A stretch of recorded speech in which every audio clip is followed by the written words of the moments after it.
Every star you have ever seen in the night sky fits inside a bubble so small it would be invisible on a map of the Milky Way.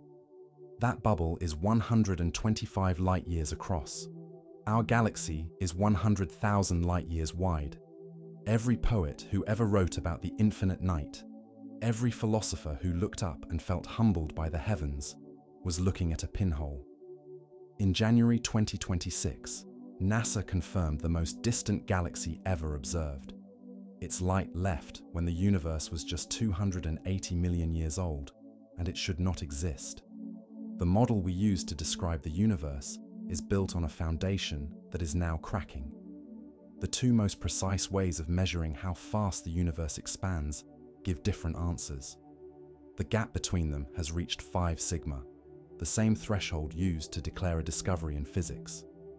95% of everything that exists is made of things we have never directly detected, and the universe itself may be 10 to the power of 23 times larger than everything we can see.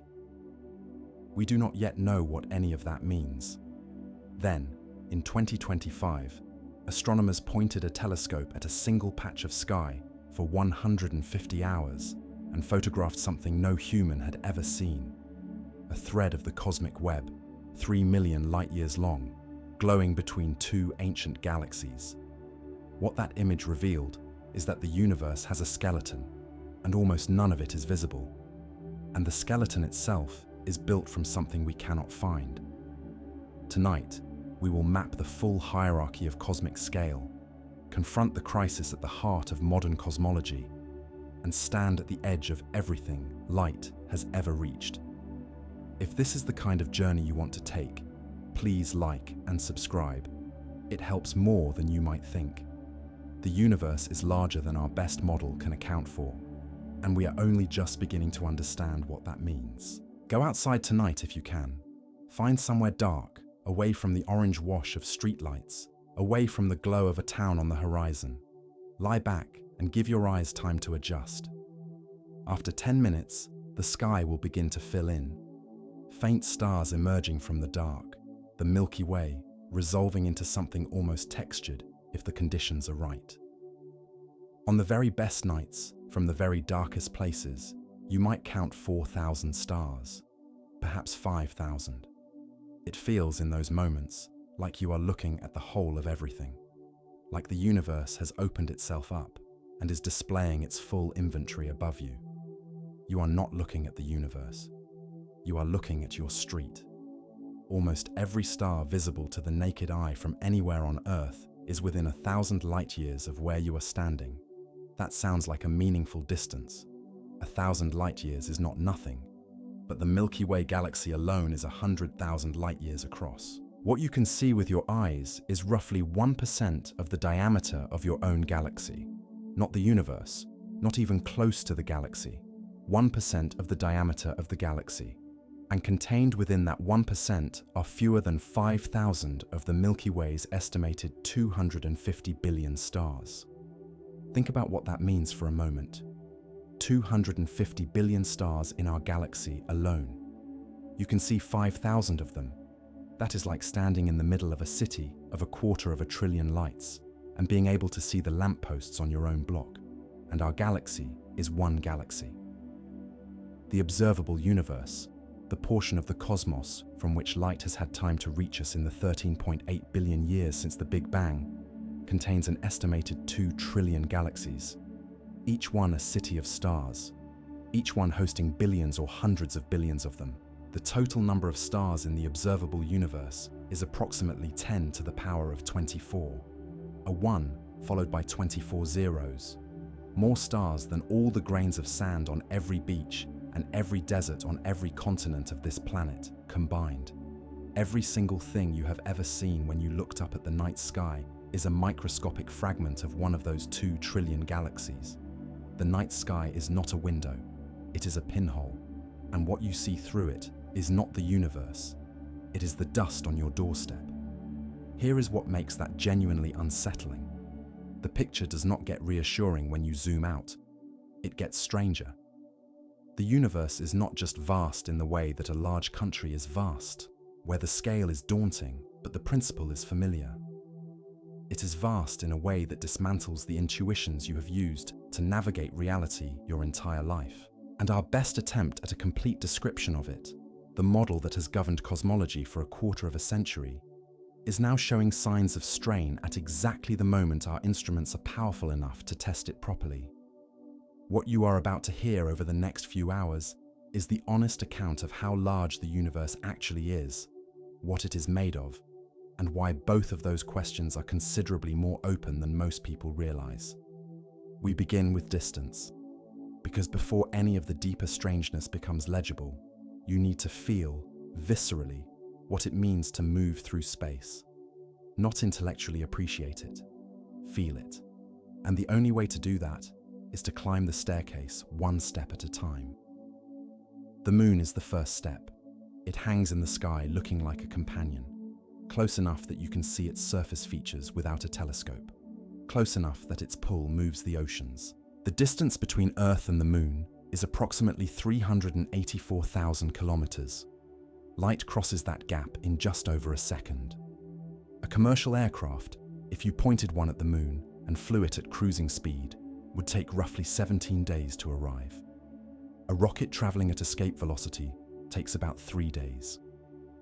In the summer of 1969, 3 men made that journey in a spacecraft built with less computing power than a modern digital watch, and 2 of them walked on the surface.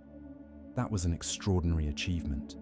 It was also the first rung of a staircase that goes so high you cannot see the top from here. Mars is the next rung. At its closest approach to Earth, it is approximately 55 million kilometers away, roughly 144 times the distance to the moon. At its furthest, it swings out to over 400 million kilometers. A one-way radio signal, traveling at the speed of light, takes between 3 and 21 minutes to reach the Martian surface, depending on where the 2 planets are in their orbits. When the team at the Jet Propulsion Laboratory sends a command to a rover on Mars, they transmit the instruction and then wait, sometimes nearly 3/4 of an hour, for confirmation that it was received. Real-time conversation is not possible. Even light, the fastest thing in the universe, is too slow for that.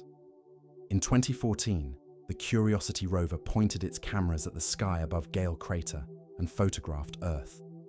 In the image, our entire planet, every ocean, every mountain range, every city, every person alive at that moment, appeared as a faint bluish speck, barely distinguishable from the background stars. That photograph was taken from Mars, our nearest planetary neighbor, and we were already a dot. Now consider what it means to leave the solar system, not visit its outer planets, not reach the Kuiper Belt where Pluto orbits. Actually leave. Voyager 1 was launched in September 1977. At the time, its mission was to visit Jupiter and Saturn, photograph their moons, and then use the gravitational field of Saturn to swing itself outward, away from the Sun, and out of the planetary system entirely. It completed that mission, and then it kept going. As of now, Voyager 1 has been traveling continuously for over 47 years. It moves at approximately 61,000 kilometers per hour, roughly 17 kilometers every second. In those 47 years, it has covered approximately 24 billion kilometers. That is a number large enough that most people simply let it wash over them. Try not to. 24 billion kilometers is the distance Voyager has put between itself and the Sun in 47 years of uninterrupted travel at speeds no human being has ever experienced from the inside. Voyager has not left the solar system. The solar system extends far beyond the planets, beyond Neptune, beyond the Kuiper Belt and its population of frozen worlds. There is a vast shell of icy debris called the Oort cloud.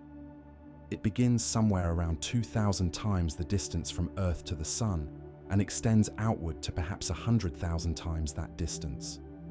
Voyager 1 is currently sitting at roughly 165 times the Earth-Sun distance. It has not yet reached the Oort cloud's inner edge. By current estimates, it will not reach that boundary for another 300 years. It will not exit the Oort cloud for approximately 30,000 years. 30,000 years. That is longer than the entire span of recorded human civilization. longer than the interval between the cave paintings at Lascaux and this moment. And at the end of those 30,000 years, Voyager will have merely passed through the outermost fringes of our sun's gravitational neighborhood.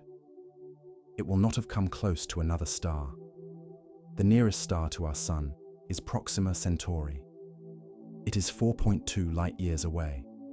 At Voyager, one's current speed, reaching it would take approximately 73,000 years.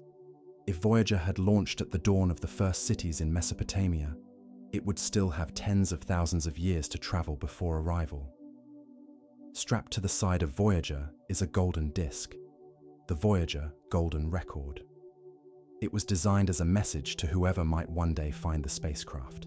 A committee chaired by the astronomer Carl Sagan assembled its contents. 48 images encoded as audio signals, greetings spoken in 55 human languages, 27 pieces of music drawn from cultures across the world, Bach and Beethoven, Chuck Berry, Azerbaijani folk music, a Peruvian wedding song, the sound of a pygmy girl's initiation ceremony in Zaire. Also recorded, the sounds of Earth itself, wind, rain, surf, the call of a humpback whale, the cry of a newborn child, a mother's first words to her infant. The odds of it ever being found are essentially zero. Space is too vast, the distances too great, the trajectory too specific, the time frame too immense. Voyager will drift through interstellar space for millions of years, perhaps billions.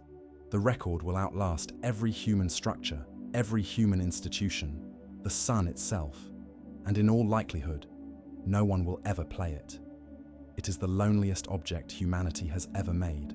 But perhaps the most clarifying measure of our position in the cosmos is not how far Voyager has traveled, it is how far our voice has carried. Since the early 20th century, humanity has been leaking electromagnetic signals into space, radio transmissions, television broadcasts, radar pulses. These signals travel at the speed of light, which makes them the fastest things we have ever produced. They have been spreading outward from Earth in every direction for roughly 125 years, forming an expanding sphere of human noise with a radius of 125 light-years. The Milky Way is 100,000 light-years across. Our radio bubble is 125 light-years in radius. If you place that bubble on a map of the galaxy, it would be invisible, a grain of sand on a beach that stretches for hundreds of kilometers in every direction. Beyond 125 light-years from Earth, there is not a single star that has had the opportunity to receive any signal we have ever sent. Not because the signal has not left, it has, but it has not arrived yet. The universe is so large that light itself, the fastest messenger we have, has barely scratched the surface of our own galaxy in the entire span of human technological civilization. We have been calling out for over a century. The vast majority of our own galaxy has not yet had the chance to hear us. And here is the thing about our galaxy. It is one of 2 trillion. For most of human history, that sentence could not have been written, because for most of human history, we did not know other galaxies existed. The Milky Way was not just our home. It was, as far as anyone knew, the entirety of the universe. Every nebula, every fuzzy smear of light visible through the telescopes of the 19th and early 20th centuries was assumed to be a cloud of gas or dust within our own galaxy's boundaries. The question of whether this was actually true came to a head in the spring of 1920 in a formal debate held at the Smithsonian Natural History Museum in Washington. On one side stood Harlow Shapley, a prominent astronomer who had done important work measuring the scale of the Milky Way itself.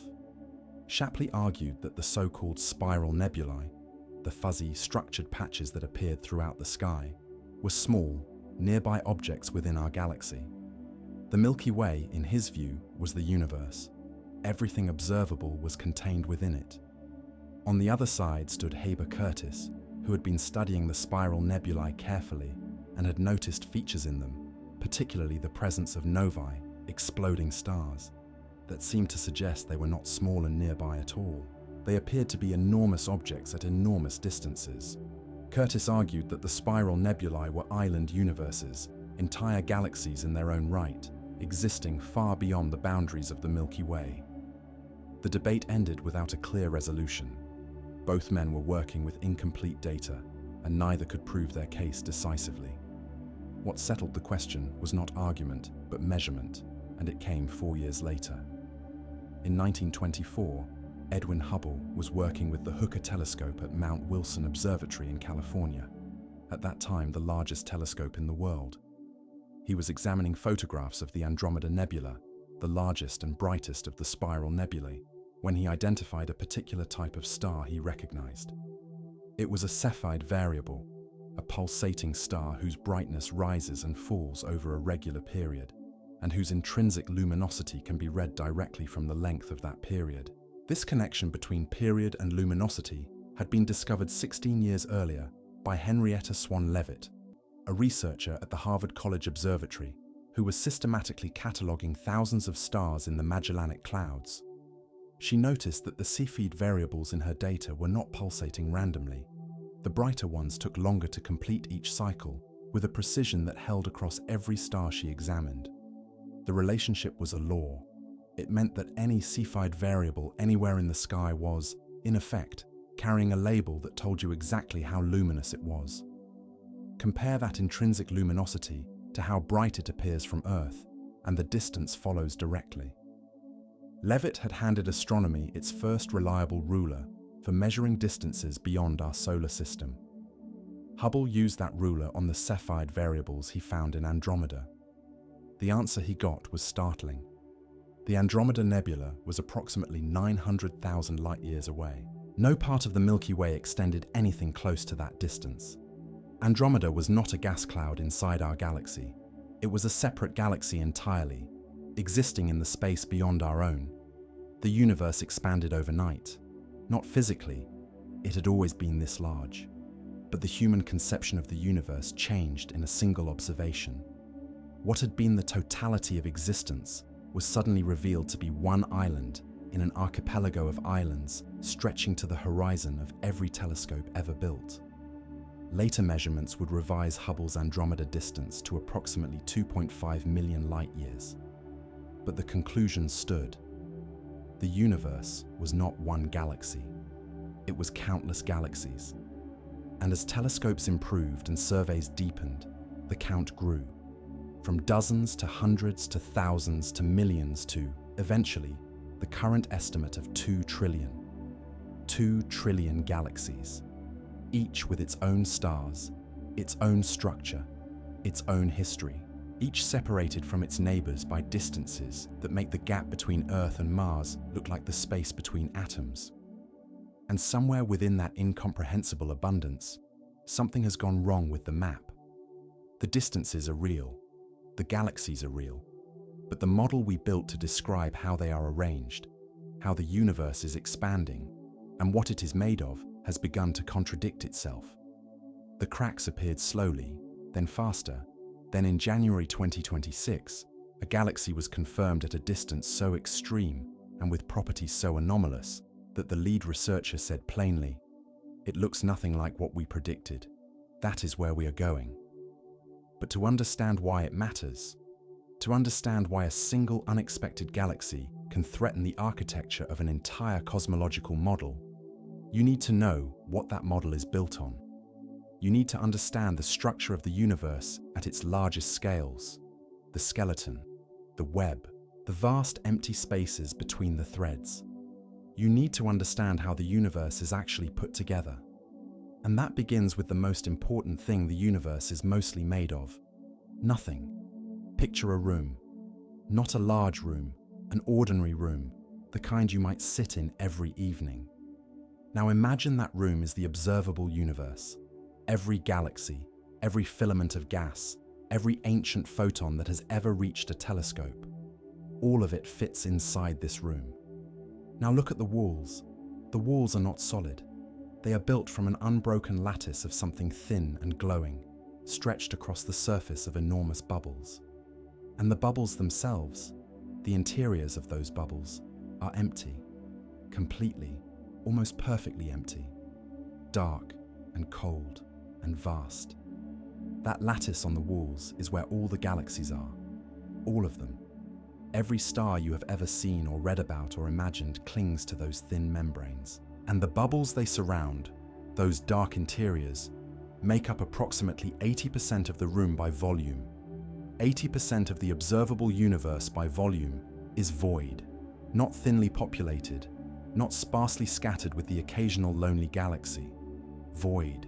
Regions of space so profoundly empty that if you were transported to the center of one, you would see almost nothing. The surrounding universe would be invisible.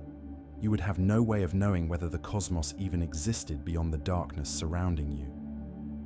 In the summer of 1981, an astronomer named Robert Kirshner and his colleagues at the University of Michigan were doing what astronomers routinely did at the time, mapping the distribution of galaxies by measuring their redshifts, the stretching of their light caused by the expansion of space, which encodes how far away they are.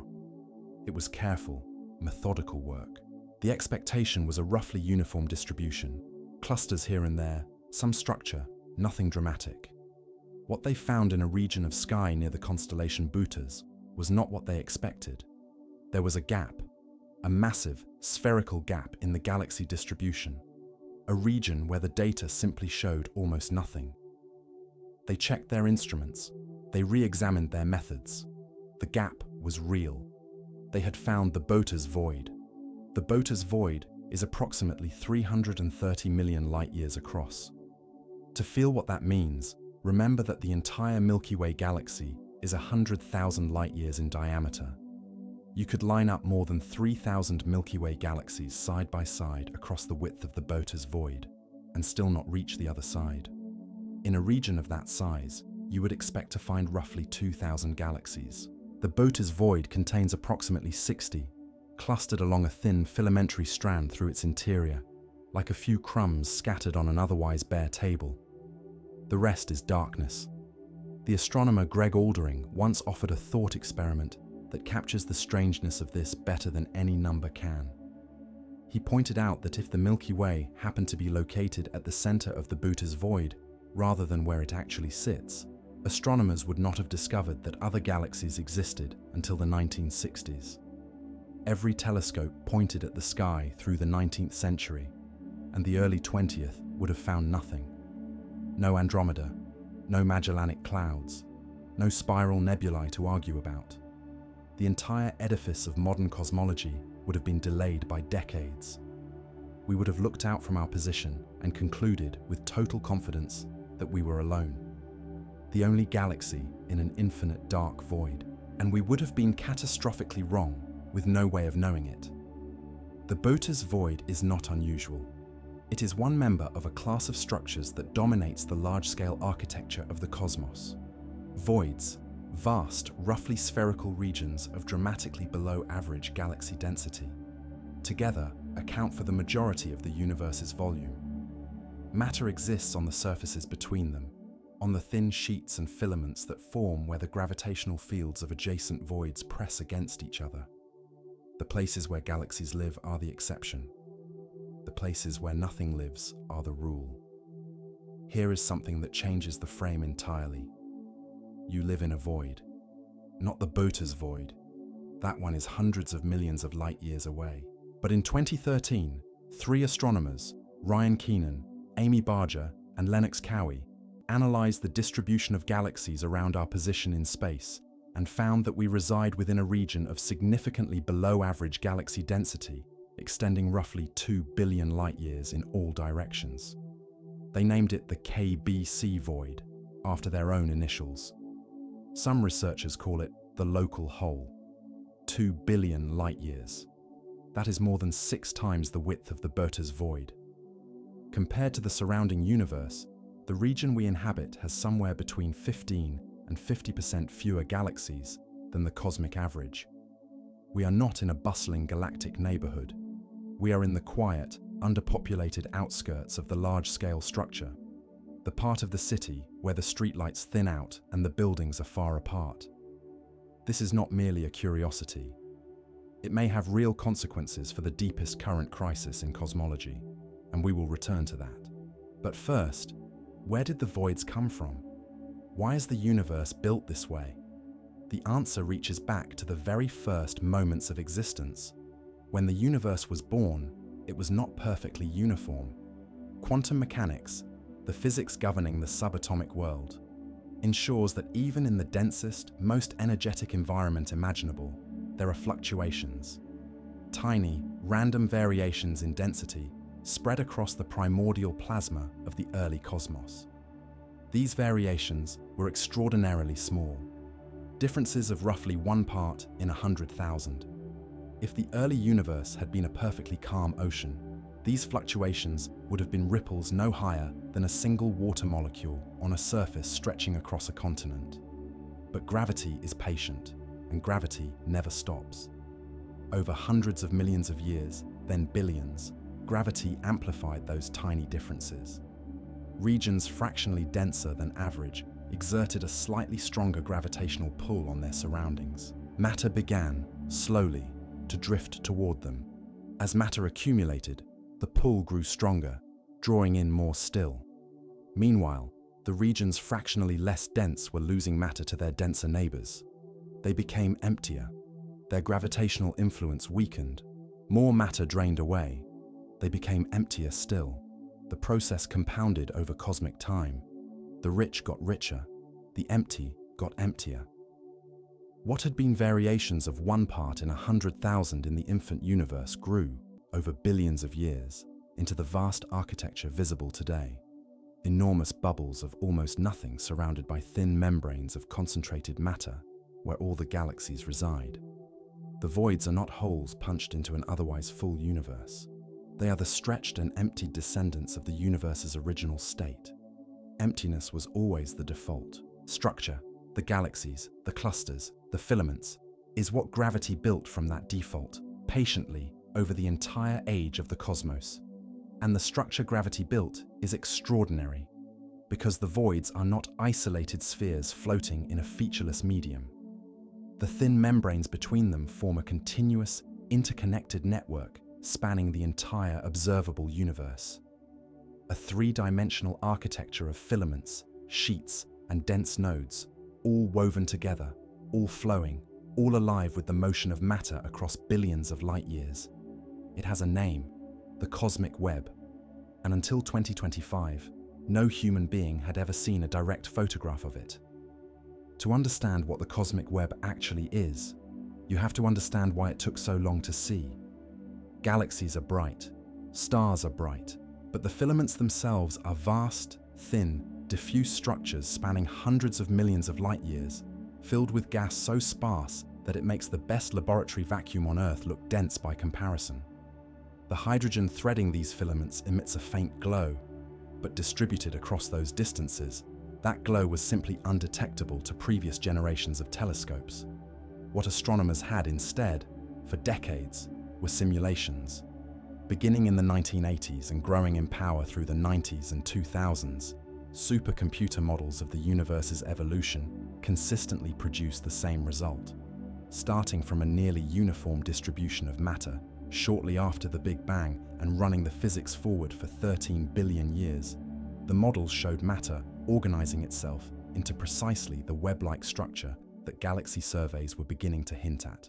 In 2005, a collaboration centered at the Max Planck Institute for Astrophysics produced the Millennium Simulation, at the time the most detailed model of cosmic structure ever run, showing the web from the scale of the largest superclusters down to individual galaxy-sized structures. Richard Bond and his colleagues had named the structure and laid out its mathematical framework in 1996. The theory was solid, the models were compelling, but a simulation is not a photograph, and a model is not an observation.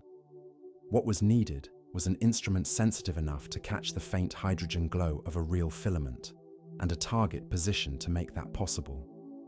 Both arrived in the form of two ancient galaxies, each hosting an active supermassive black hole, sitting at a distance so vast that their light has been traveling for nearly 12 billion years. Between them stretched a filament of gas 3 million light-years long. Mounted on the Very Large Telescope in Chile, operated by the European Southern Observatory, an instrument called MUSE, the Multi-Unit Spectroscopic Explorer, was pointed at that patch of sky. Unlike a conventional camera, MUSE captures a full spectrum for every single pixel in its field of view simultaneously, allowing astronomers to isolate the hydrogen emission of the filament from everything else in the image. It still required 150 hours of observation time, 150 hours of one of the world's most powerful telescopes staring at a single point, accumulating photons, one by one. The team was led by Davide Tornotti, a doctoral researcher at the University of Milan Bicocca, working in collaboration with the Max Planck Institute for Astrophysics. When the data was processed and the image assembled, the filament was there, glowing faintly between the two host galaxies. The diffuse hydrogen gas of the cosmic web appeared in direct observation for the first time in human history. Researchers could trace the boundary between gas within the galaxies and gas belonging to the web, the supply line through which material flows from the emptiness of the voids into the galaxies at the nodes, sustaining star formation across cosmic time. When they compared the image to the predictions of the Millennium simulation, the agreement was striking. The shape of the filament, its density profile, the distribution of its faint glow, all of it matched. The models had been right. The cosmic web is real. It looks precisely as decades of theory predicted. But the image also made clear something the photograph itself could not show. What MUSE captured was the luminous gas, the ordinary matter, the hydrogen. That gas is real and now directly observed. But ordinary matter makes up only a fraction of what a filament actually contains. The dominant structural component, the invisible skeleton that gives the filament its shape and holds it together against the perpetual outward push of the expanding universe, does not appear in the image. Not because the telescope was inadequate, because that component emits no light of any kind, at any wavelength. It has never been directly detected by any instrument on Earth. It makes up 85% of all the matter in the universe. The web is beautiful. The photograph is real. But the skeleton holding it together is made of darkness. And that is where we are going next. Let us start with a number. 5%. That is how much of the universe is made of the matter you learned about in school. Protons, neutrons, electrons, atoms, molecules, gas clouds, stars, planets, everything you have ever touched or seen or measured with any instrument ever built. All of it together accounts for 5% of the total content of the cosmos. The remaining 95% is composed of two things we have never directly detected and do not fully understand. 27% is dark matter. 68% is dark energy. Dark matter first. The proposal has a long history, and it did not begin with a triumphant discovery. It began with an anomaly that most of the scientific community chose to ignore. In 1933, a Swiss astronomer named Fritz Zwicky was studying the Coma Cluster, a gravitationally bound collection of galaxies roughly 320 million light-years from Earth. He measured the velocities at which the individual galaxies within it were moving relative to each other, and what he found did not make sense. The galaxies were moving far too fast. A cluster containing only the visible mass it appeared to contain could not hold itself together at those speeds. Something invisible had to be providing extra gravitational mass. Zwicky called it Dunkel Materie, dark matter. The idea was noted and largely set aside for decades. Then in the 1970s, Vera Rubin began measuring something different. Working with her colleague Kent Ford, she was looking at the internal structure of individual spiral galaxies, specifically how fast the stars within them were orbiting around the galactic center. The expectation was that stars near the edge should orbit more slowly than stars near the center, just as the outer planets of the solar system orbit the sun more slowly than the inner ones. Rubin found the opposite. The rotation curves of spiral galaxies were flat. Stars at the outer edges moved just as fast as stars near the center, consistently across galaxy after galaxy, with no exceptions. The only explanation was an invisible halo of mass extending far beyond the visible disk of each galaxy, a vast cloud of something that emitted no light and absorbed no light, but exerted enough gravitational pull to keep those outer stars locked in their orbits. The visible galaxy was sitting inside a much larger structure made of something else entirely. The evidence has not stopped accumulating since. Galaxy clusters bend light from objects behind them far more strongly than their visible mass can account for, a phenomenon called gravitational lensing, where mass curves the geometry of space and bends the path of passing photons. The temperature fluctuations in the cosmic microwave background only make sense if dark matter was present in the early universe, providing the gravitational wells into which ordinary matter subsequently fell. And the cosmic web would not exist without it.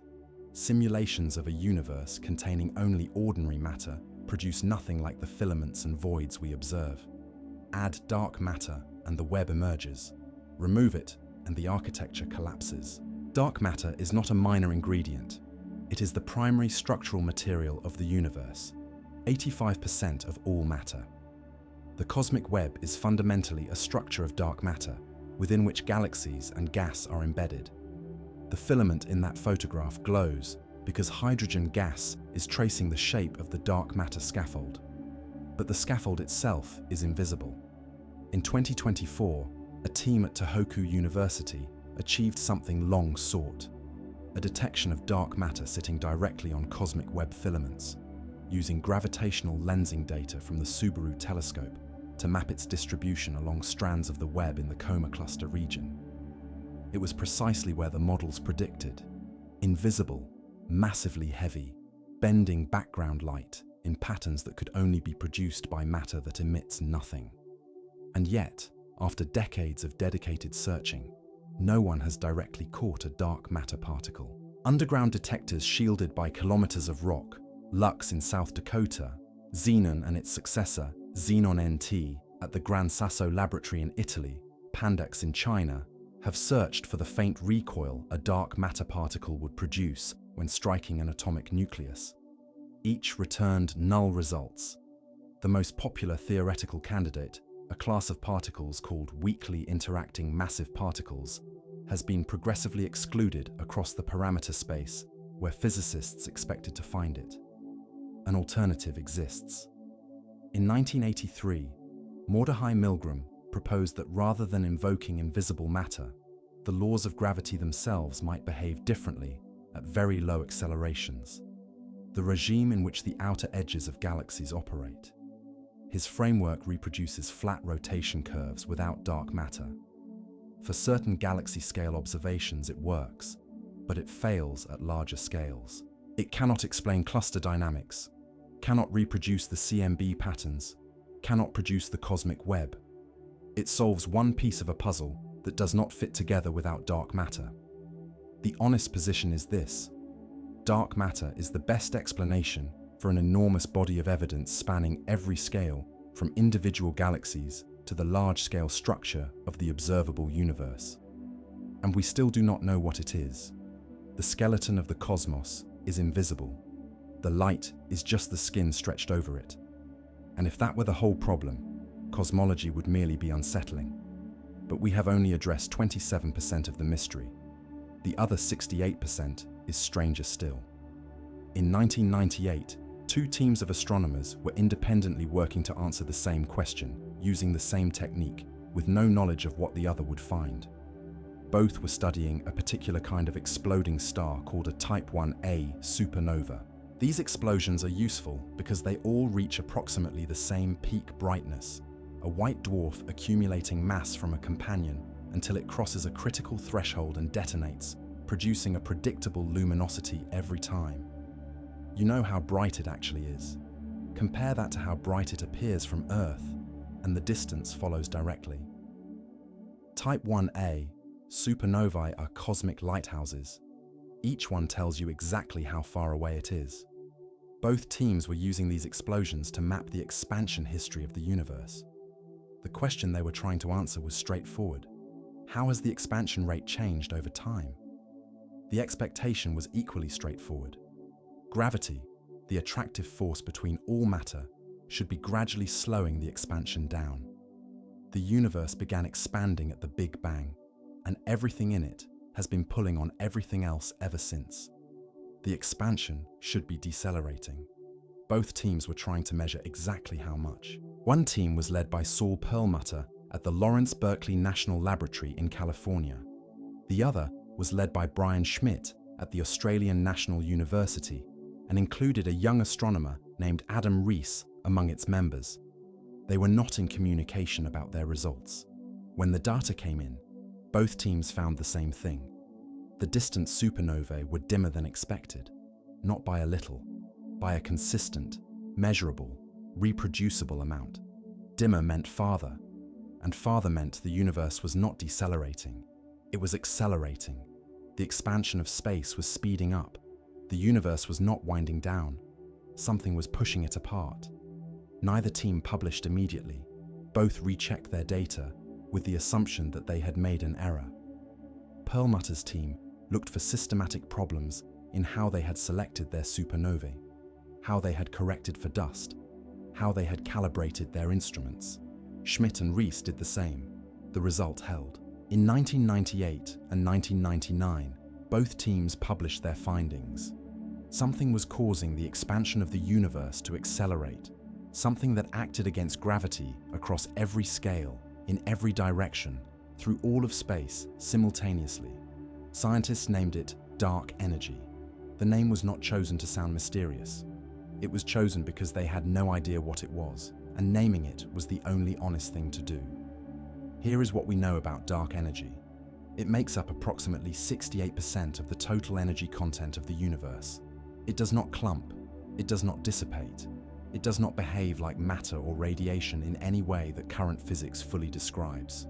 Its leading theoretical candidate is something called the cosmological constant, a term Einstein introduced into his equations of general relativity in 1917, representing a constant energy density inherent to empty space, inserted to balance gravity and produce a static universe. When Hubble demonstrated the universe was expanding, Einstein reportedly called it his greatest blunder and removed it. Dark energy has revived it. The cosmological constant represents exactly the behavior dark energy exhibits. A pressure associated with empty space, uniform and constant, growing in total effect as the universe expands and more space is created. It is self-amplifying. The more space there is, the more dark energy there is. The faster space expands, the more space there is. The consequences of this are not abstract. They are playing out right now, across the entire observable universe, and they have a direction. Galaxies beyond a certain distance are currently receding from us faster than light can cross the expanding space between us and them. This is not a violation of relativity. Einstein's theory states that nothing can travel through space faster than light. It says nothing about how fast space itself can expand. Space is not a thing moving through a medium. It is the medium, and it can stretch at any rate physics permits. Galaxies beyond our cosmic event horizon are being carried away by that stretching at speeds exceeding 300,000 kilometers per second. Any light they emit right now will never reach us. The space it has to cross is growing faster than it can travel. Those galaxies are already, permanently, beyond contact. In the far future, not millions but billions and trillions of years from now, the galaxies that are currently visible will one by one redshift beyond detection. Their light will stretch to wavelengths too long for any instrument to register.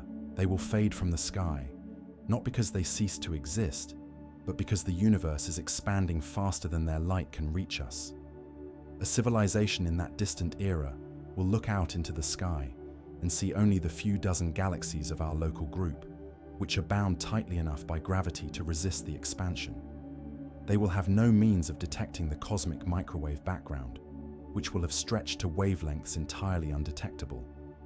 They will have no way of deducing the Big Bang, no way of knowing that 2 trillion galaxies once filled the observable sky, no way of reconstructing the history of the cosmos that we are still able to read. The universe is erasing its own past. We happen to exist at the moment when the full story is still legible. Dark matter shapes what the universe looks like. Dark energy determines what the universe becomes. Together they account for 95% of everything, and together they represent the most profound admission of ignorance in the history of science. We know the universe has a skeleton. We know the universe has a fate. We do not know what either of them is made of. What we do know, what we can measure, observe, and map with extraordinary precision, is the boundary of our own vision.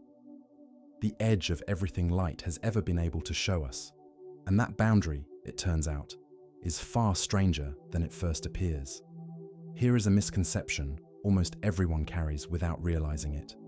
The universe is 13.8 billion years old, so the farthest we can see should be 13.8 billion light years in any direction.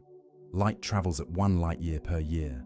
The universe has existed for 13.8 billion years. The math seems obvious. It is wrong. The edge of the observable universe, the furthest distance from which light has ever reached us, sits approximately 46 billion light years away in every direction. The observable universe has a diameter of roughly 93 billion light years. How is that possible if the universe is only 13.8 billion years old and nothing travels faster than light? The answer is expansion. When a distant galaxy emitted its light 13 billion years ago, it was much closer to us than it is now. The light left the galaxy and began its journey. But while it was traveling, the space between that galaxy and ours was stretching. The galaxy was being carried further away by the expansion of the universe itself. Not moving through space, but being carried along as space grew. By the time the light arrived at our telescopes, the galaxy that emitted it was no longer 13 billion light years away. It was now roughly 46 billion light years away. It had been receding from us the entire time the light was in transit. This distinction between how long light has been traveling and how far its source has actually moved is one of the most important and most commonly misunderstood ideas in cosmology. The light travel time is 13.8 billion years. The co-moving distance, the actual current position of the source, accounting for all the expansion that has occurred since the light was emitted, is 46 billion light years. The observable universe is defined by that second number. At the very edge of what we can observe, we do not see galaxies. We see something older and more fundamental. We see the afterglow of the Big Bang itself. It is called the cosmic microwave background, and understanding it requires going back to a time when the universe was not transparent. For the first 380,000 years after the Big Bang, the cosmos was a plasma, an extraordinarily hot, dense fog of free electrons and protons so energetically agitated that electrons and protons could not combine to form neutral atoms. They tried constantly, but the temperature was too high.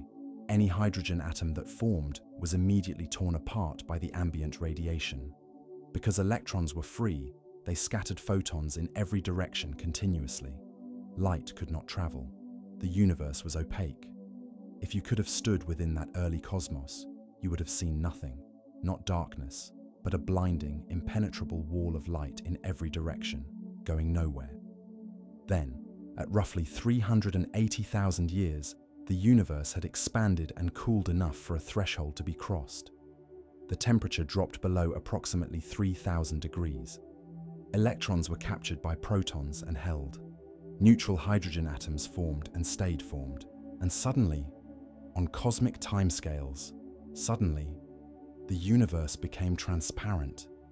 Every photon that had been trapped, bouncing through the plasma, was released simultaneously. They streamed outward in every direction, carrying with them an imprint of the conditions at that precise moment. Those photons have been traveling ever since. As the universe expanded, their wavelengths stretched, from visible light to infrared to microwaves. Today they arrive at our instruments as a faint bath of microwave radiation coming equally from every direction in the sky, with a temperature of 2.725 Kelvin, just above absolute zero, the afterglow of creation still reaching us 13.8 billion years later. This is the cosmic microwave background. It is the oldest light in the universe. Its discovery was an accident. In 1964, Arno Penzias and Robert Wilson were working at Bell Laboratories in Holmdel, New Jersey, calibrating a large microwave antenna that had been built for satellite communication.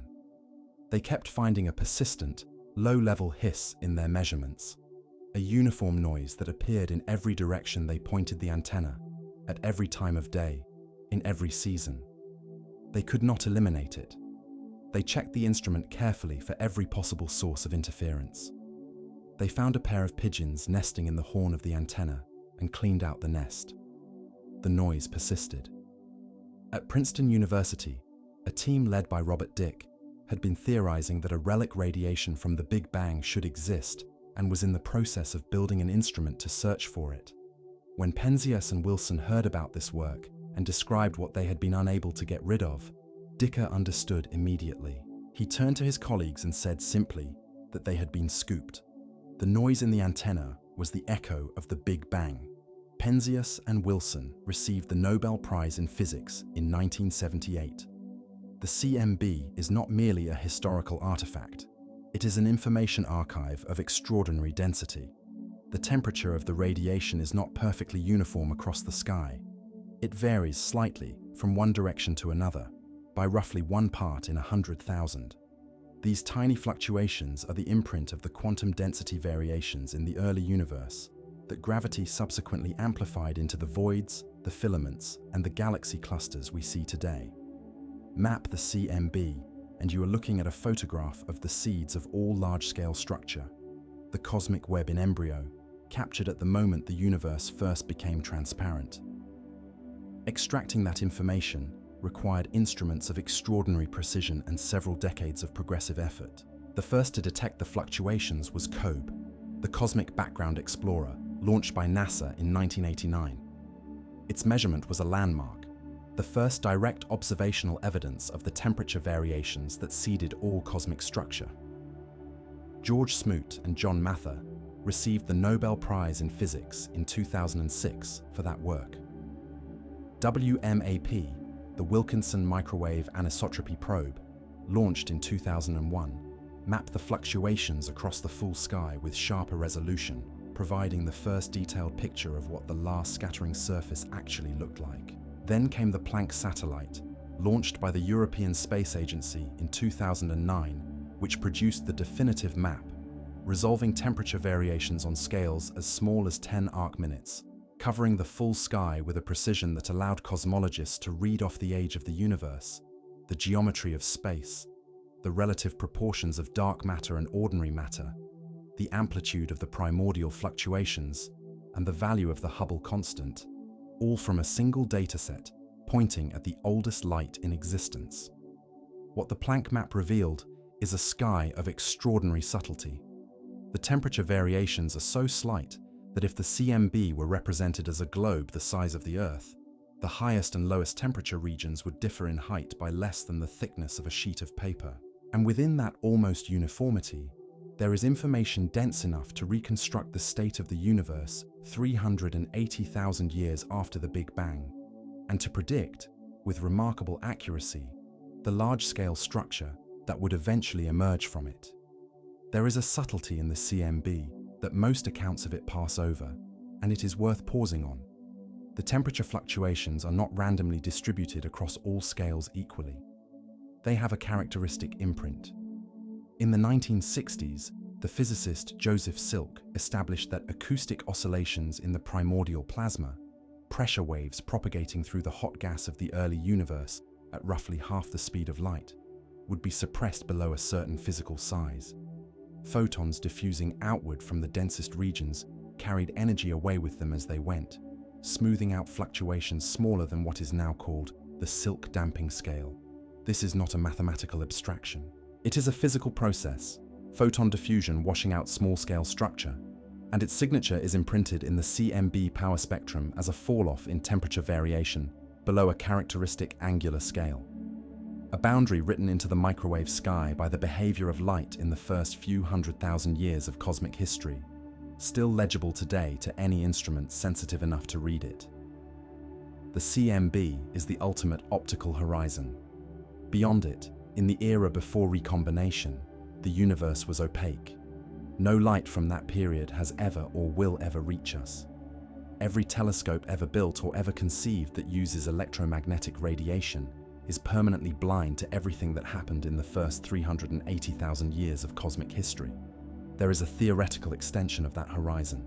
Neutrinos, particles so weakly interacting that they pass through the opaque plasma almost freely, would have decoupled from the primordial soup even earlier than photons, carrying information from when the universe was just 1 second old.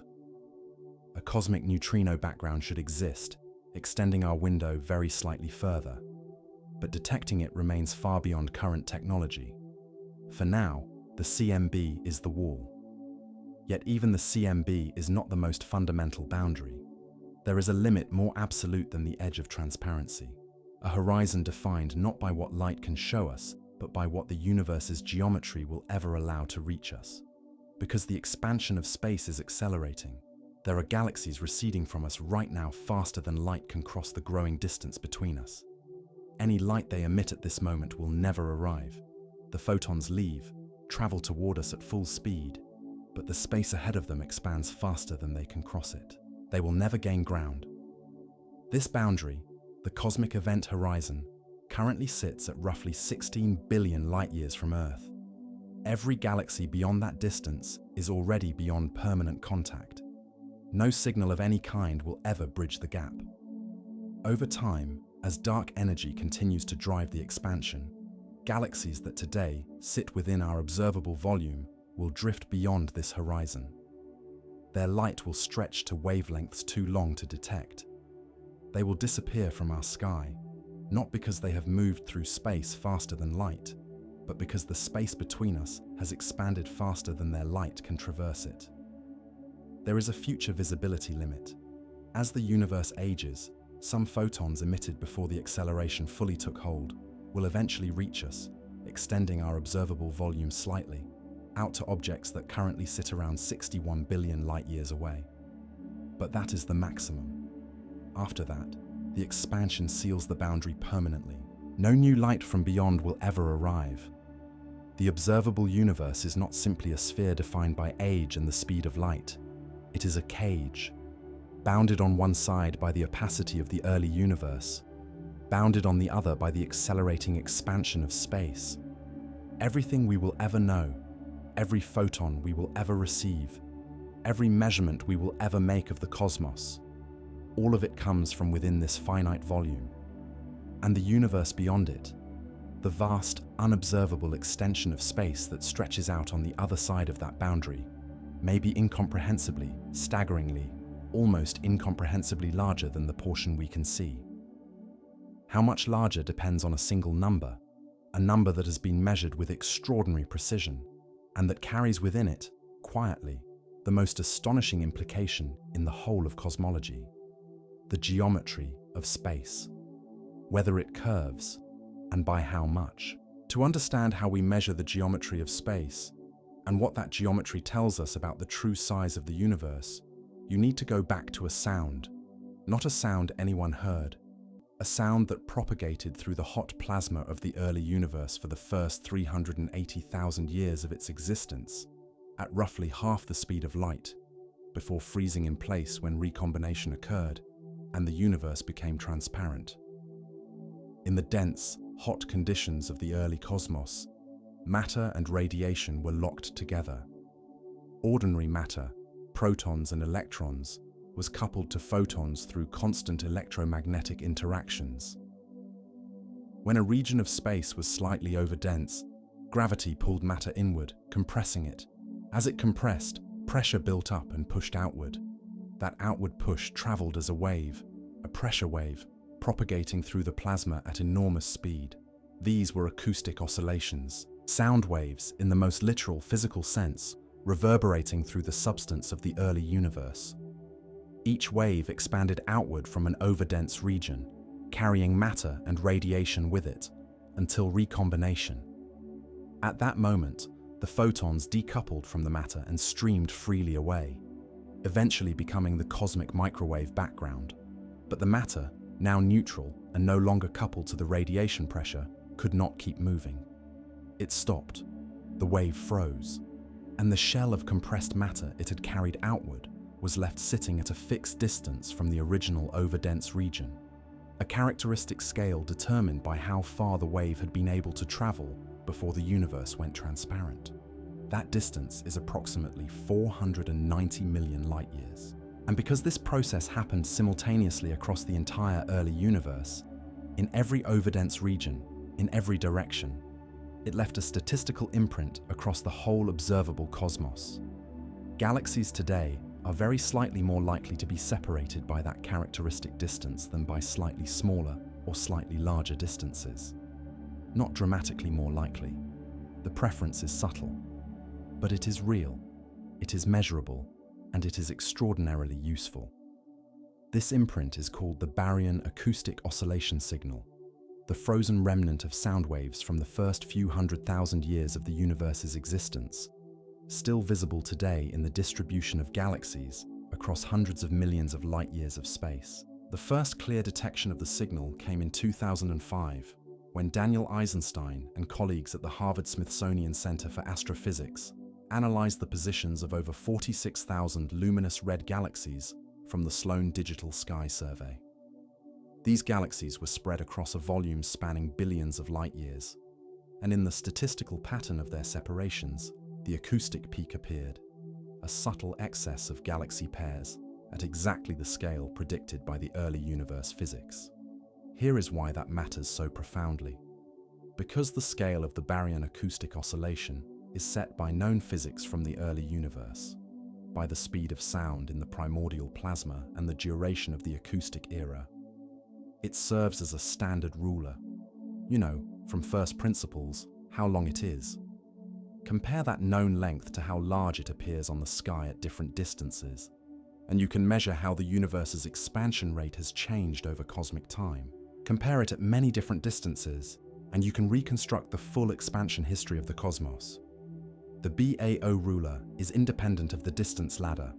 It does not rely on Cepheid variables or Type 1a supernovae. It is anchored directly in the physics of the early universe, cross-calibrated by the CMB, and applicable across the full depth of the observable cosmos. This makes it one of the most powerful tools in cosmology, and one of the most important cross-checks on the crisis we are about to examine.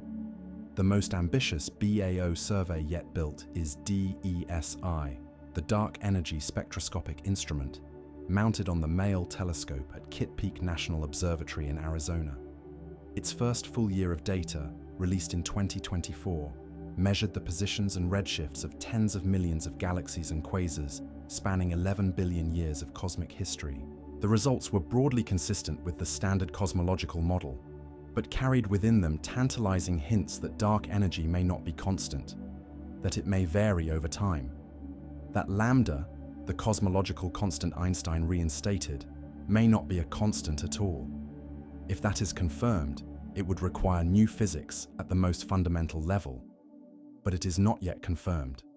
The statistical significance is not yet at the threshold required for a definitive claim. It sits in the data like a question that has not quite finished forming. What the BAO ruler does tell us with confidence is this: space is flat, not curved back on itself like a sphere, not flaring outward like a saddle. Flat. The angles of a triangle drawn across the largest scales in the observable universe sum to 180 degrees. Parallel lines stay parallel. Space does not curve back on itself, and that measurement, precise to within 0.4%, is the number that carries within it the most staggering implication of everything we have covered so far.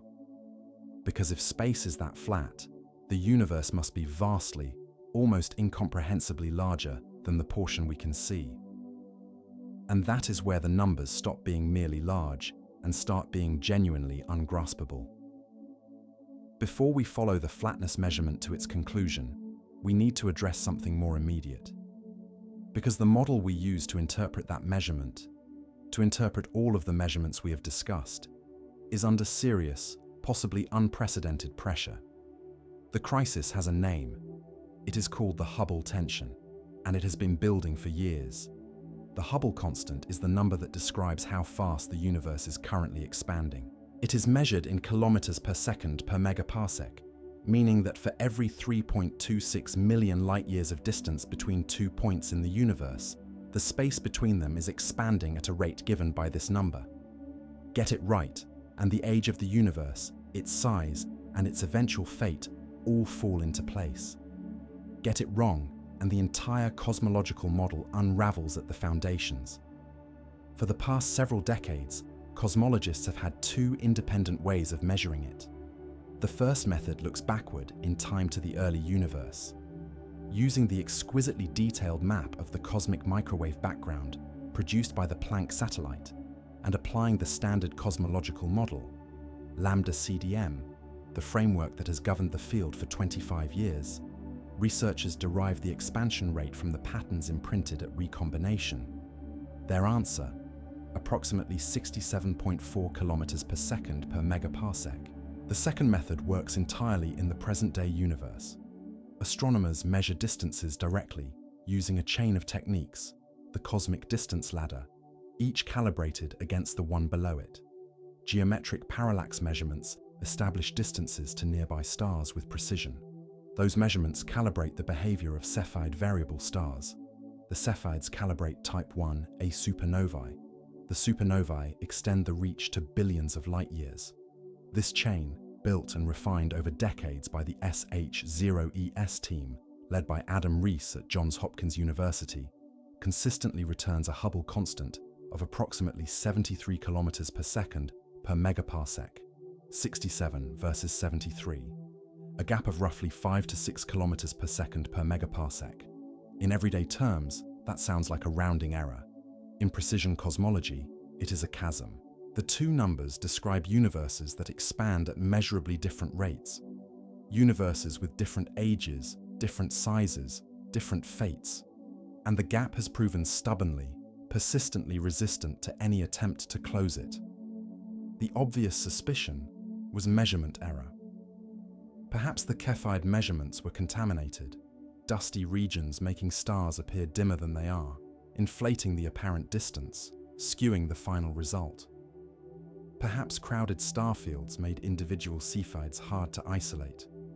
In 2023 and 2024, the SH0ES team used the James Webb Space Telescope to re-examine the same Cepheid variable stars that had anchored their distance ladder, taking advantage of Webb's infrared sensitivity to cut through dust and its resolution to separate individual stars in crowded fields. The result was unambiguous. The original measurements stood. The local value of approximately 73 was confirmed. Then, in late 2024, the TD Cosmo collaboration published a Hubble constant measurement using a completely independent method, time delay cosmography. When a massive galaxy sits between Earth and a distant quasar, the galaxy's gravity bends the quasar's light along multiple paths simultaneously, producing several images of the same object. Because each path has a different length, the images of the quasar do not brighten and dim in sync. One arrives slightly before the others. By measuring those time delays and modeling the mass distribution of the lensing galaxy, the expansion rate can be derived with no Cepheids, no supernovae, no distance ladder at all. Their answer matched the local measurements, not the CMB value. By late 2024, the discrepancy between the two measurement families had reached 5 sigma. 5 sigma is the statistical threshold used in physics to declare a discovery. It is the same standard that was met when the Higgs boson was confirmed at CERN in 2012. At 5 sigma, the probability that the gap is the result of random chance falls to less than 1 in 3.5 million. This is not a fluctuation. It is not noise. Something is genuinely wrong, and the question is what? The proposed resolutions are numerous, and none is fully satisfactory. Early dark energy suggests a brief phase of extra energy density in the universe before recombination, altering the size of the acoustic scale imprinted in the CMB and shifting the Planck-derived Hubble value upward toward the local measurements. The idea is mathematically viable, but fitting it to all the CMB data simultaneously creates new tensions elsewhere in the model. It solves one problem while generating others. New neutrino physics offers another avenue, If additional species of neutrinos exist beyond the 3 currently known, or if neutrinos have unexpected properties, the expansion history of the early universe would be altered in ways that could close the gap. Again, the numbers can be made to work, but only at the cost of introducing parameters that have no other observational support. Primordial magnetic fields form a third possibility. In 2025, a team led by Karsten Jadamczyk showed through supercomputer simulations that tiny magnetic fields present from the earliest moments of the universe could have altered the rate of recombination itself, changing the timing of when the CMB was released and shifting the acoustic scale in ways that would raise the Planck-derived Hubble constant.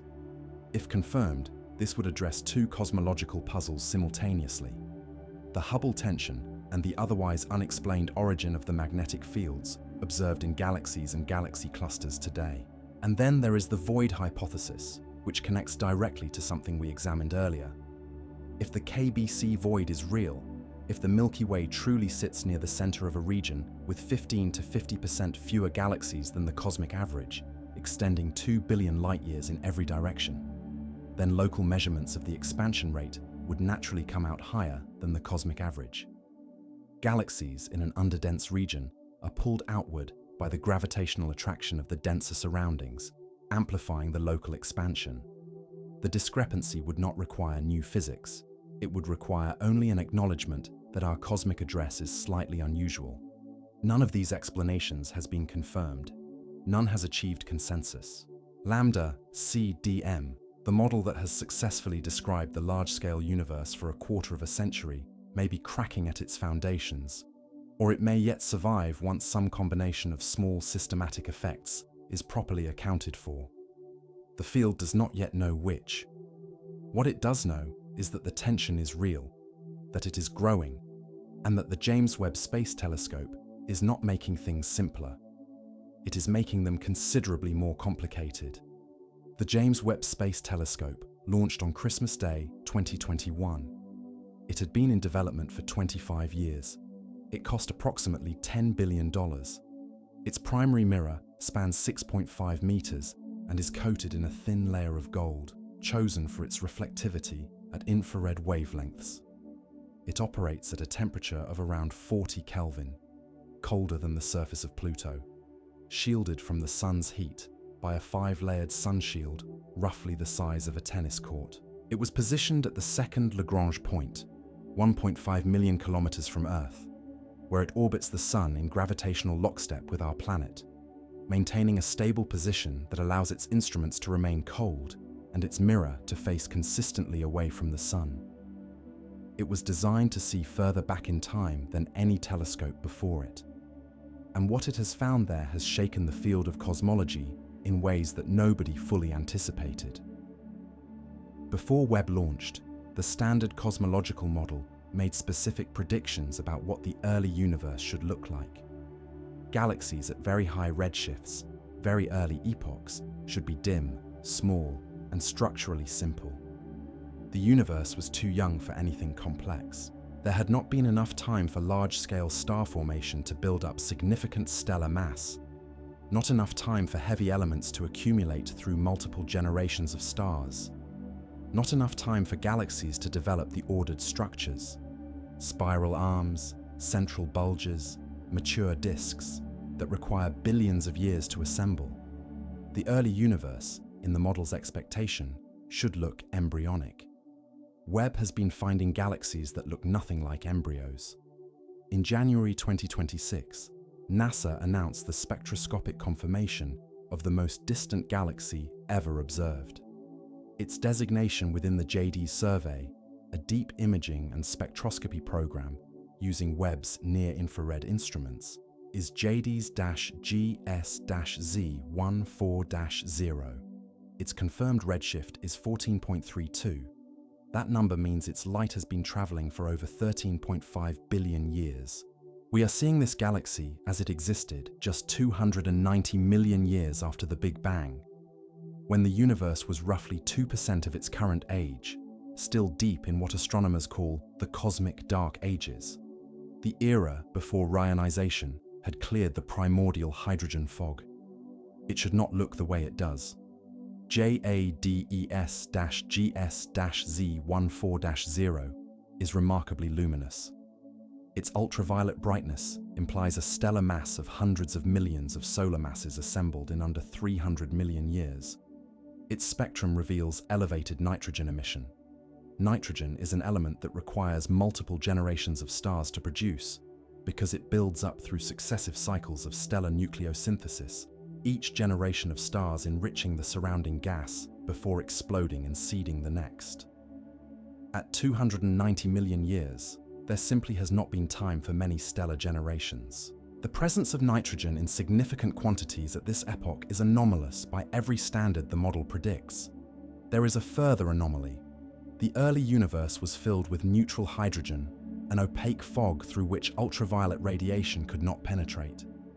The epoch of reionization, the period when the first stars and galaxies produced enough ionizing radiation to clear this fog, is thought to have peaked between about 600 million and 1 billion years after the Big Bang. At a redshift of 14, the model predicts the surrounding universe should be almost entirely neutral, the fog essentially unbroken. Yet the region surrounding JADES-GS-Z14-0 shows evidence of partial ionization. This tiny galaxy, just 290 million years after the Big Bang, was already beginning to carve a bubble of transparency into the neutral hydrogen around it. Something the model said should not be possible at that epoch. Rohan Naidu, the lead author of the discovery paper and a researcher at the Kavli Institute for Astrophysics and Space Research at the Massachusetts Institute of Technology, described the finding plainly. With Webb, we are able to see further than humans ever have before, and it looks nothing like what we predicted. JADES-GS-Z14-0 is not an isolated case. It is the most extreme example of a pattern that has been building since Webb began science operations. The telescope has identified over 100 bright galaxies at redshifts above 10, an era where the pre-launch consensus models predicted essentially none. The number density of luminous galaxies at redshifts between 14 and 15 is more than 100 times larger than the models expected. Not 10% more, not double, 100 times. Among the most striking additional discoveries is a galaxy designated Xulong, an ultra-massive grand design spiral identified in 2025 and sitting at a redshift of approximately 5.2. At that distance, we see it as it existed roughly 1 billion years after the Big Bang. Xulong has spiral arms. It has a mature central bulge. Its total stellar mass is approximately 100 billion solar masses. It looks, in every structural respect, like a galaxy that has had several billion years to evolve. It had one. Proposed explanations have multiplied. Perhaps star formation in the dense early universe was dramatically more efficient than current models assume. Conditions in the compact, gas-rich environments of early galaxies, allowing gas to collapse into stars at rates far exceeding anything in the nearby universe.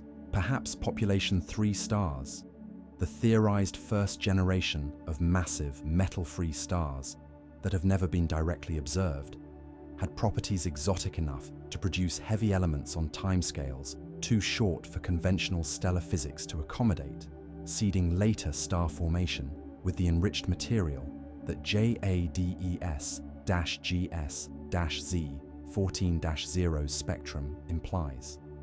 Perhaps a brief phase of early dark energy accelerated structure growth in the first few 100 million years. None of these explanations fully resolves all the anomalies without introducing problems elsewhere.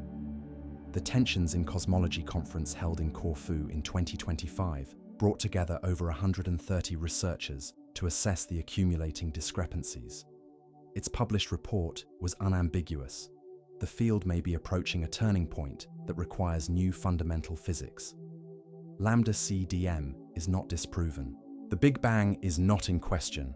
The evidence for it from the CMB, from the abundance of light elements, from the expansion of the universe itself, is overwhelming and unaffected by these discoveries. What is under pressure is the timeline. The sequence of events that the model predicts should follow the Big Bang. Galaxies are forming too fast, too bright, too structured, too chemically complex.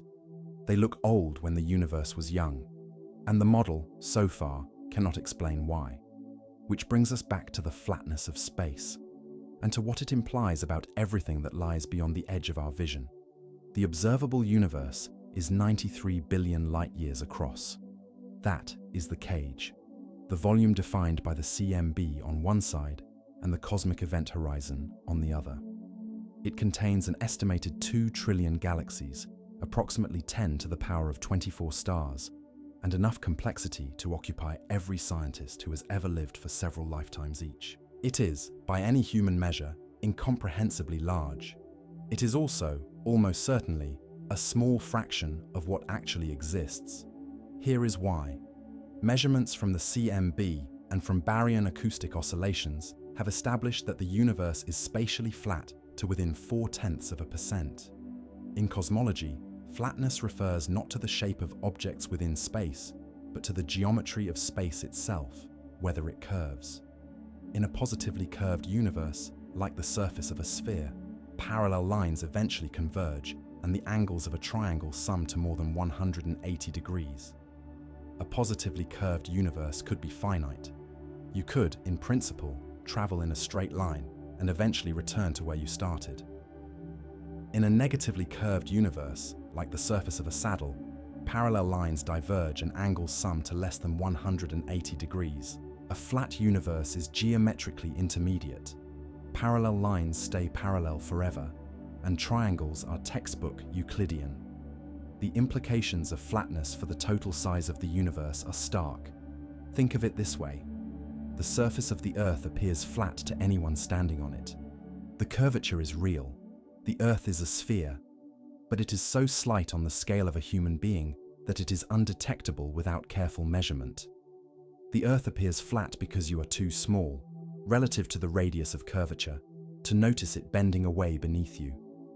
Now imagine that the observable universe, all 93 billion light-years of it, plays the role of the human being. If the universe has any positive curvature at all, its radius of curvature must be so enormous that our entire observable volume fails to detect it, just as a person standing on Earth cannot detect the curvature beneath their feet. The mathematics of this constraint produces a lower bound on the total size of the universe. A team at Oxford University analysed the curvature constraints from the Planck CMB data and concluded that the total universe must be at minimum 250 times larger than the observable portion, giving a minimum total diameter of roughly 23 trillion light-years and a total volume more than 15 million times larger than what we can see. That is the conservative estimate, derived purely from the flatness measurement. It assumes the universe is just barely large enough to appear flat within our observable volume. The less conservative estimate comes from inflation. Cosmic inflation, the theory proposed by Alan Guth at the Massachusetts Institute of Technology in 1981, holds that in a tiny fraction of the first second after the Big Bang, the universe underwent a period of exponential expansion. In an almost incomprehensibly brief interval, a region smaller than a proton expanded by a factor of at least 10 to the power of 26. It is this inflationary burst that explains why the universe is flat. Any initial curvature would have been smoothed out by the expansion in the same way that inflating a balloon smooths out the wrinkles on its surface. It also explains why the CMB is so uniform. Regions of space that are now separated by tens of billions of light-years were in causal contact before inflation drove them apart. If inflation occurred, and the evidence from the flatness of the universe, the uniformity of the CMB, and the character of the primordial density fluctuations all strongly suggest it did, then the total size of the universe is not merely 250 times the observable volume. Guth's own estimates, based on the minimum duration required for inflation to solve the flatness and horizon problems, place the total universe at roughly 10 to the power of 23 times the size of the observable portion. That is a 1 followed by 23 zeros. To make that number feel like anything at all, consider this comparison. If the observable universe, all 93 billion light-years, all 2 trillion galaxies, were compressed to the size of a grain of sand, then the full universe under Guth's estimate would be a sphere larger than the entire observable universe itself. The thing we can see, the whole of everything any telescope has ever measured, would be one grain of sand sitting inside a volume that dwarfs it by a factor of 10 to the power of 23. Some inflationary models do not stop there. Some predict a universe that is not just very large, but genuinely, mathematically infinite, extending without boundary, without edge, without center in every direction forever. In an infinite universe with a finite number of possible configurations of matter within any given volume, repetition is not just possible, it is guaranteed. The atoms composing you right now, arranged precisely as they are arranged, will recur, are recurring, somewhere in that infinite expanse, not as metaphor. As a direct mathematical consequence of combining infinity with finite combinatorics. Whether the universe is 250 times the observable volume, 10 to the power of 23 times larger, or infinite, one fact follows in every case. We will never see most of it. The cosmic event horizon seals us in permanently. The accelerating expansion ensures that the vast majority of the universe is, and always will be, beyond any possible observation. The observable universe, the cage, is not a window onto the cosmos. It is a keyhole, and the room on the other side of the door is larger than any number we have words for, and the door is locked, unless the door was never singular to begin with. Inflation solves the flatness problem. It solves the horizon problem, explaining why the CMB is so uniform in every direction, despite the fact that, without inflation, the regions of the early universe that produced it would never have been in causal contact with each other. The evidence for inflation, assembled from multiple independent observations over several decades, is strong. Most cosmologists accept that some version of it occurred, but inflation has a consequence that its architects did not initially anticipate, and that many of them find uncomfortable. In 1986, Andrei Linde at Stanford University published a paper developing what he called eternal inflation. The argument runs as follows. Inflation is driven by the energy of a quantum field, the inflaton, decaying from a high energy state to a lower one, releasing energy that drives the exponential expansion of space. In our region of the universe, that decay happened. Inflation ended. The energy converted into the matter and radiation of the early universe. The Big Bang, as we experience its consequences, began. But quantum fields do not decay uniformly everywhere at once. Quantum fluctuations mean that in some regions of space, the inflaton field remains in its high-energy state, while in others, it decays. The regions where it remains inflating expand exponentially faster than the regions where it has ended. Inflating space grows so fast that it always outpaces the formation of bubble universes within it. No matter how many pockets of space stop inflating and spawn their own Big Bangs, the inflating background continues to grow faster. Inflation, once started, does not stop. It continues forever, spawning bubble universe after bubble universe within an ever-expanding inflating sea. Our universe is one of those bubbles. The Big Bang that produced everything we have ever observed or measured was a local event. One instance of inflation ending in one pocket of an eternally inflating space.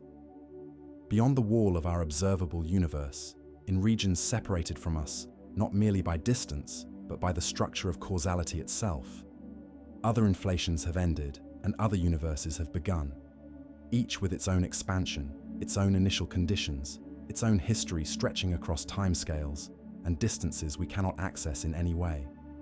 This is the multiverse, not a science fiction construct, a direct physical prediction of the same inflationary framework that explains the flatness, uniformity, and structure of the universe we observe. The most uncomfortable extension of this picture comes from string theory, which predicts an enormous number of possible vacuum states, each corresponding to a different set of physical constants and laws. The number of possible configurations is estimated at 10 to the power of 500. In the eternal inflation framework, each bubble universe could settle into a different vacuum state as inflation ends within it, a different value for the gravitational constant, a different mass for the electron, a different strength of the electromagnetic force. Most of those configurations would be hostile to complexity. Atoms could not form, stars could not ignite, chemistry could not occur. But in a landscape of 10 to the power of 500 possibilities, the configurations compatible with complexity, with stars, with planets, with observers, are present somewhere, and we find ourselves in one of them not because it is special or designed, but because observers can only exist in the universes that permit their existence. This reasoning is called the anthropic principle. We see the universe we see because it is the kind of universe that can be seen. The multiverse is genuinely contentious. Its critics argue that a theory which in principle permits every possible outcome explains nothing, that unfalsifiability is not a feature but a failure, and that science must be constrained to what can be tested. Its proponents respond that eternal inflation is not a speculative addition to the physics. It is an almost unavoidable consequence of the inflationary theory that has already been observationally supported. You do not get to accept the parts of a theory that have been confirmed and discard the parts that lead to uncomfortable implications. In 2018, Stephen Hawking and Thomas Hertog published a paper that attempted to navigate this impasse. Hawking, working in the last months of his life, proposed that eternal inflation could be reformulated using the mathematics of holography, a framework from string theory suggesting that the physics of a volume of space can be described by a theory defined on its boundary. In this reformulation, the multiverse is not infinite but finite, a bounded set of possible histories, constrained by the laws of physics in ways that make it, in principle, subject to observational tests. Gravitational wave astronomy, Hawking and Hertog suggested, might eventually provide the data needed to probe these constraints. It was Hawking's last major theoretical contribution. The paper does not resolve the question, but it points toward a future in which the multiverse might move from the edge of science to its interior. For now, the honest position is this: the multiverse is the place where the story of the universe runs beyond anything instruments can reach. It is neither confirmed nor ruled out. It is the logical horizon of a physics that has been largely verified, extended to its furthest consequence. And within the universe we can observe, within the cage, the keyhole, the 93 billion light-year bubble, there is one question that has run beneath every number we have examined tonight. One question older than cosmology, older than telescopes, older than the written word. Are we alone? Consider the numbers one more time. 2 trillion galaxies, an average of 100 billion to 400 billion stars per galaxy. Most stars host planets. Conservative estimates place the number of rocky planets in the habitable zone of their host star in the Milky Way alone at between 300 million and 10 billion.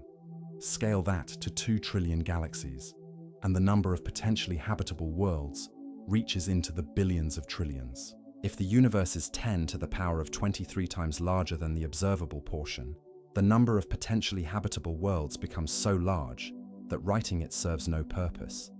It simply exceeds meaning. The probability that Earth is the only place where life arose, in all of that, is not merely small. It seems absurd. And yet we have found no one. In 1950, the physicist Enrico Fermi was eating lunch at Los Alamos National Laboratory when the conversation turned to intelligent life in the universe. Fermi considered the age of the galaxy, roughly 10 billion years, and the timescales involved in interstellar travel and colonization. Even at speeds a tiny fraction of the speed of light, a single civilization could spread across the entire Milky Way in tens of millions of years, a blink in galactic time. Given that the galaxy has existed for 10 billion years, any civilization that arose early and expanded should have reached every corner of it long ago. The evidence of their presence should be everywhere. The sky should be full of signals. The galaxy should be teeming. Where is everybody? That question, known as the Fermi paradox, has accumulated proposed answers over the 75 years since it was asked, and none of them is fully satisfying. The Great Filter hypothesis proposes that somewhere between dead chemistry and an interstellar civilization, there is a step so difficult that almost nothing gets past it. The question is whether that step lies behind us, in the improbable emergence of life, or of complex cells, or of intelligence, or ahead of us, in the almost universal tendency of technological civilizations to destroy themselves before they become spacefaring. The first possibility is unsettling. The second is considerably worse. The Zoo hypothesis proposes that advanced civilizations exist but have chosen not to make contact, watching but not interfering, for reasons we cannot know. The dark forest theory, articulated most vividly by the author Liu Cixin, suggests that the cosmos is dangerous. Any civilization that reveals its location risks destruction by another, and so the rational strategy is permanent, absolute silence. The universe is a dark forest in which every sound is a risk, and the survivors are the quiet ones. But there is an answer that does not require any of these, an answer that follows directly from everything we have covered in the preceding hours. Distance. Our radio bubble extends 125 light-years in every direction. The Milky Way is 100,000 light-years across. The nearest large galaxy cluster is 54 million light-years away. The Andromeda Galaxy, our nearest large neighbor, is 2.5 million light-years distant. A message sent there today would arrive 2.5 million years from now. The civilization that sent it would almost certainly not exist when a reply returned, and that is within our cosmic neighborhood. At the scale of the cosmic web, filaments stretching hundreds of millions of light-years, voids 300 million light-years wide, superclusters 500 million light-years across, the distances between any two independently arising civilizations are so vast that no electromagnetic signal, no spacecraft, no technology we can currently conceive could bridge them in any time frame meaningful to a biological species. The universe may not be silent because intelligent life is rare. It may not be silent because civilizations destroy themselves. It may be silent because the architecture of the cosmos, the distances, the expansion, the accelerating drift of galaxies beyond each other's event horizons, makes contact structurally, geometrically, permanently impossible between any two points sufficiently far apart. Every civilization in the universe may be calling out, every one of them unheard. Not because no one is there, but because the ocean between them is simply too large, and it is getting larger every second. The universe may be full of voices, all of them reaching into a silence that has no end. On the 14th of February 1990, the Voyager 1 spacecraft was approximately 6 billion kilometers from Earth, barely outside the solar system, a trivial distance by everything we have discussed tonight. At the request of Carl Sagan, the mission team commanded the spacecraft to turn its camera backward toward the inner solar system and take one final photograph before its imaging systems were shut down permanently. In the resulting image, Earth is a pale blue dot, less than a pixel wide, caught in a scattered beam of sunlight, suspended in the black, barely distinguishable from the noise in the sensor. Everything that has ever happened in human history, every war, every act of love, every city ever built, every book ever written, every person who ever lived, visible as a fraction of a single pixel in a photograph taken from a distance that, on the scale of the cosmos, does not even register.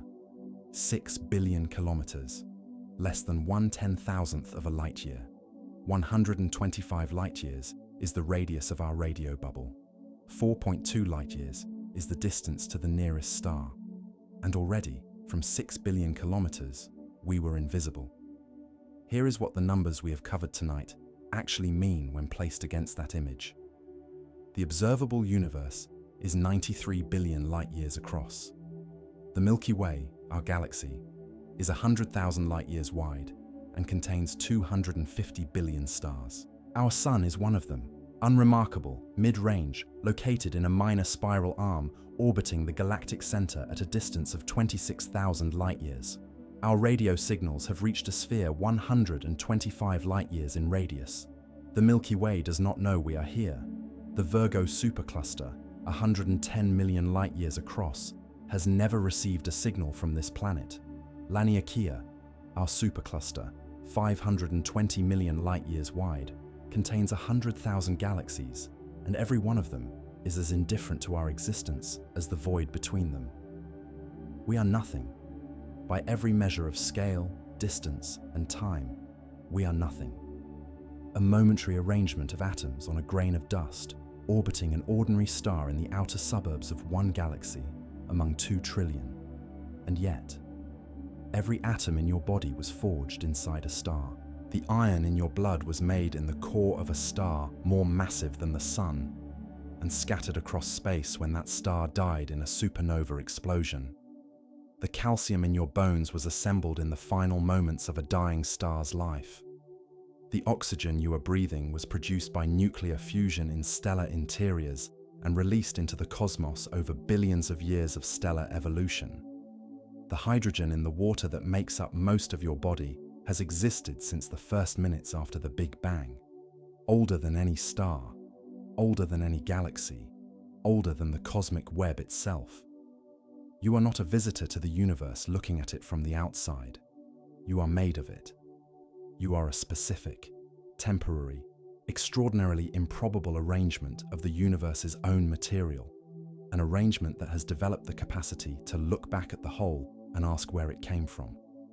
The universe spent 13.8 billion years producing the conditions in which that could happen. For most of that time, there was no one to see the filaments of the cosmic web glow faintly in the dark. No one to measure the temperature of the CMB to 4 decimal places. No one to photograph the first galaxy 290 million years after the Big Bang and notice that something was wrong with the model. No one to point a spacecraft at a pale blue dot and feel the weight of what the image meant. Then, on one small rocky planet orbiting one ordinary star, atoms crossed a threshold, and the universe acquired the ability to be astonished by itself. We are small, impossibly, vertiginously small. The cosmic web has never known it is beautiful. The Botas void has expanded for billions of years in perfect, witness-free silence. JADES-GS-Z14-0 burned impossibly bright in the first few 100 million years of time, and no one was there to see it. The universe is vast and indifferent, and almost entirely empty, and it contains no inherent obligation to produce anything that cares about any of this. And yet here we are, on a filament of the cosmic web, in a void within a void, on a pale blue dot that a spacecraft photographed from 6 billion kilometers and could barely find in the frame, measuring, wondering, unable to look away. The night sky is a pinhole. Everything we have ever seen through it is the dust on our doorstep, and somewhere beyond the edge of everything light can reach, the universe continues, vast and dark and silent, entirely unaware that anything is watching. We are the part of it that knows how large it is. That is not nothing.